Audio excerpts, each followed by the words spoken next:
Mindannyian másképp élünk meg egy-egy eseményt, egy kutyaharapást is. Én nem akartam feljelenteni a kutya gazdáját.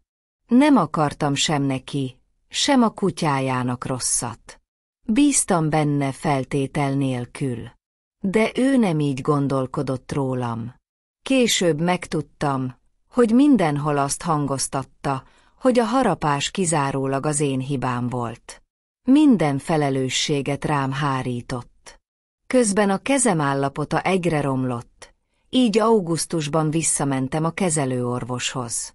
A kórházban a nővér a kezembe adta az aktámat, hogy vigyem magammal a rendelésre.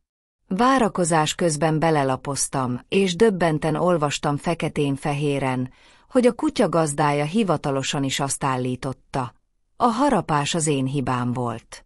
Akkor értette meg a furcsa viselkedését, miért nem akarta, hogy másokkal is beszélgessek.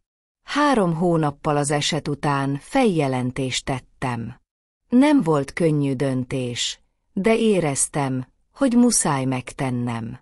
Az eljárás végén megszületett a döntés. A harapás nem az én hibám volt. A kutyatulajdonost pénzbírsággal és 2 év felfüggesztett büntetéssel sújtották. Ma már tudom, hogy erre az igazságtételre szükségem volt, különösen a kialakult betegségem miatt.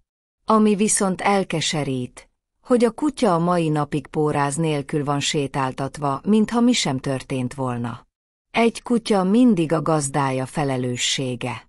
Nem a járókelőké, nem a szomszédoké, nem az áldozaté. A gazda dolga, hogy gondoskodjon róla, hogy a kutyája soha, senkit ne harapasson meg. Ha mégis megtörténik, nincs kibúvó, vállalnia kell érte a felelősséget.